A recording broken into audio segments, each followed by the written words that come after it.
Kevin. How are you? Hey Steve, I'm doing well. How are you? I'm good, thanks. I'm good. How's everything been coming along? Everything is pretty good. I feel like I'm finally getting into a really good groove that is going to be sustainable. Fantastic. I'm glad to hear it.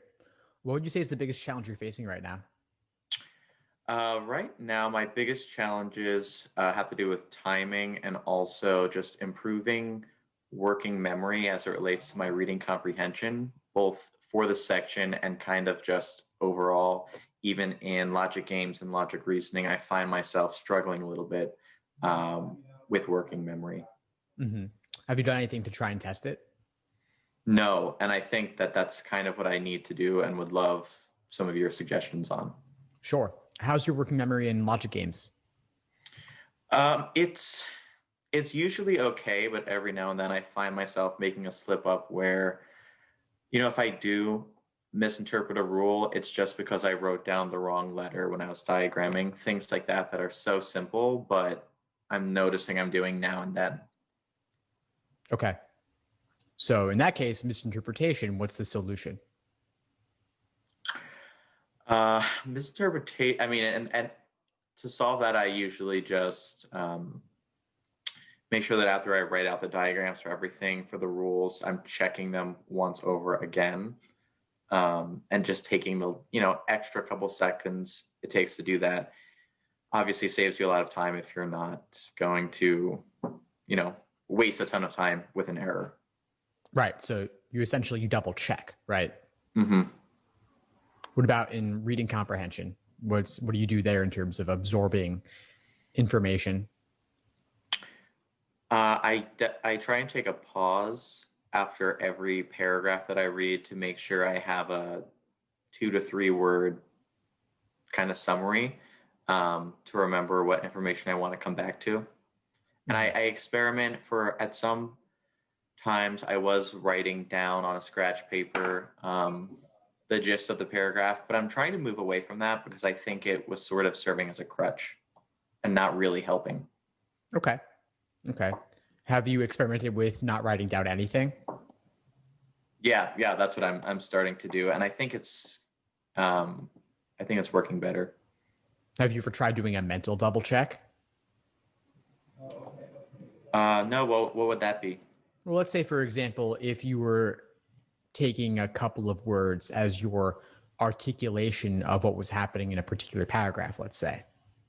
So let's say there's 3 to 4 paragraphs in a passage, and you come up with a couple of key words related to each of those paragraphs.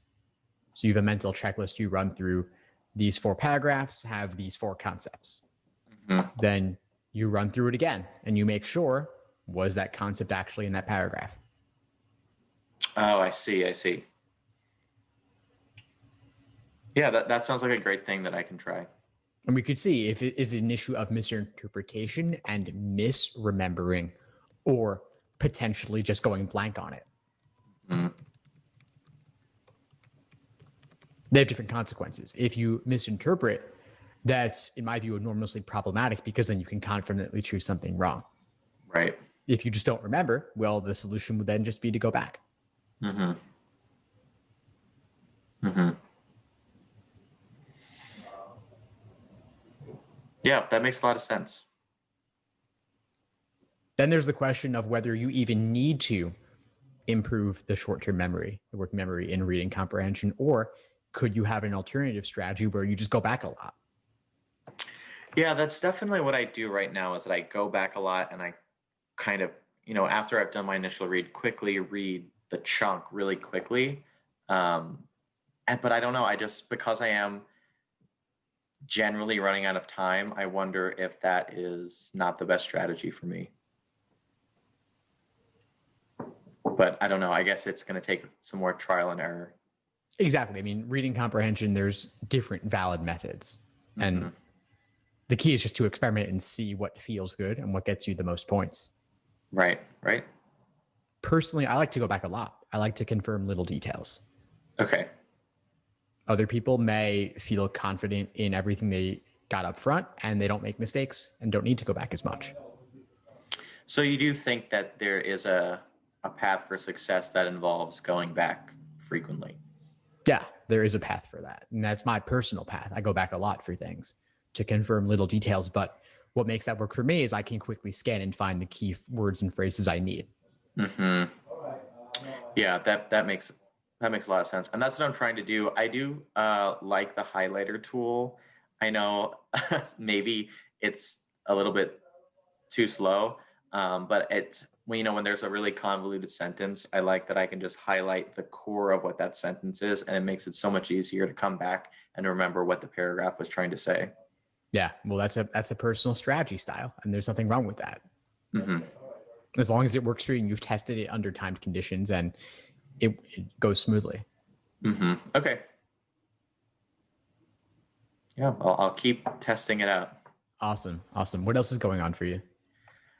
So right now I finally had my first breakthrough this past weekend where I got into the low 160s after months of being in the mid 150s. And of course, I know this isn't exactly linear progress, but I'm still taking the win and pressing forward.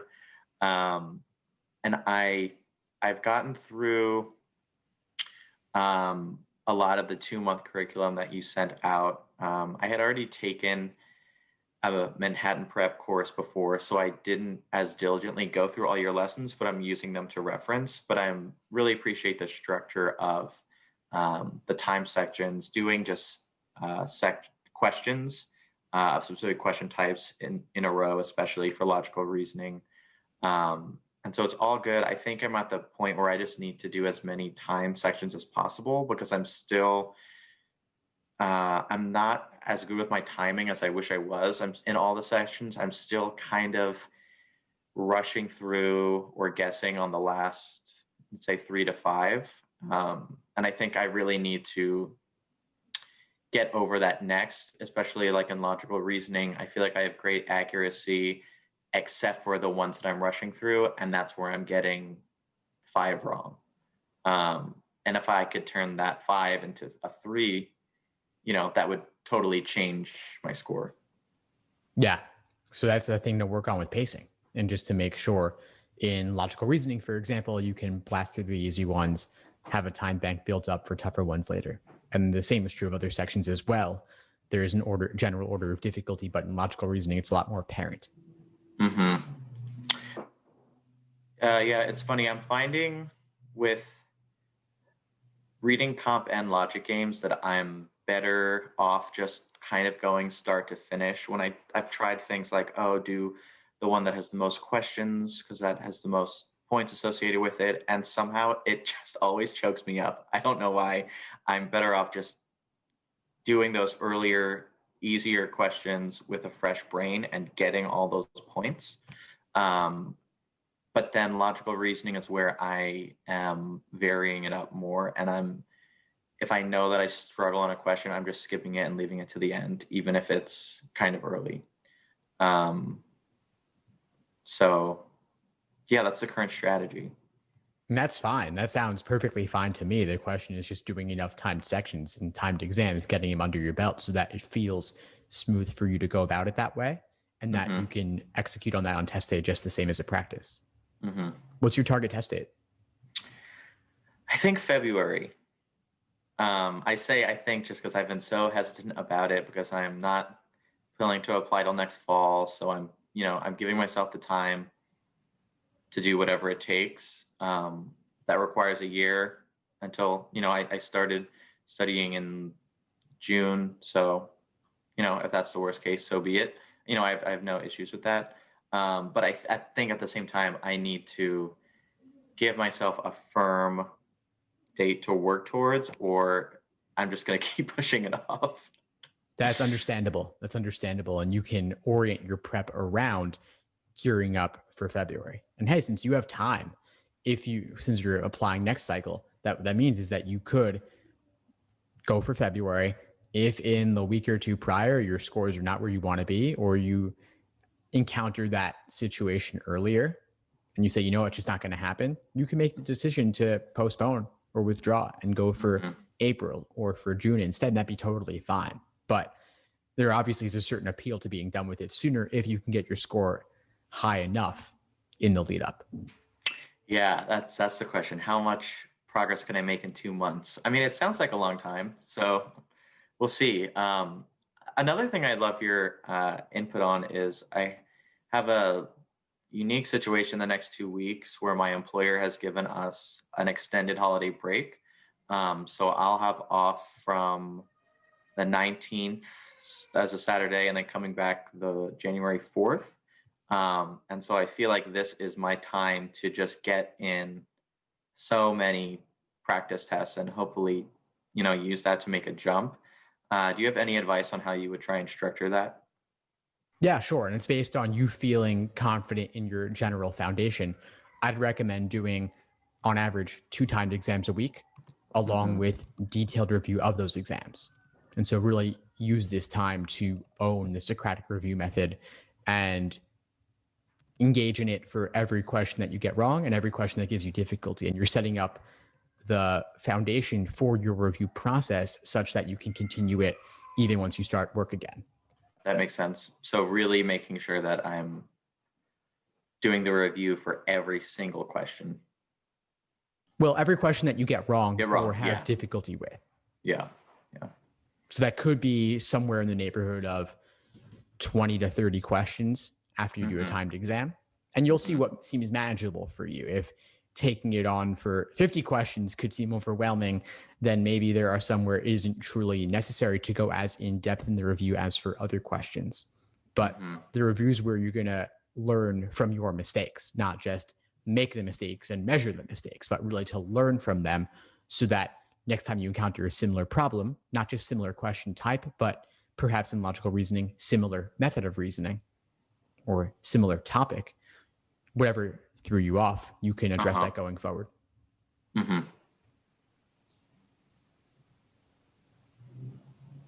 Okay. Yeah, that sounds really good. Yeah, of course. Anything else for today, Kevin? No, I think those are the big things I wanted to address, and I kind of appreciate all your input. Yeah, of course. No, I'm glad to help. And we'll continue working through the Socratic review method in class. And so that'll give you some ideas about how to go about it on your own. And if you have any questions or suggestions, definitely feel free to reach out. All right. Sounds good. Thanks, Steve. Definitely. Of course. I'll see you in class. Thanks for tuning into the show. Please subscribe if you haven't done so already to be notified of new episodes as I release them. And feel free to reach out if you need anything at all as you move forward with your prep. I'm happy to help however I can. In the meantime, I'll wish you all the best and take care.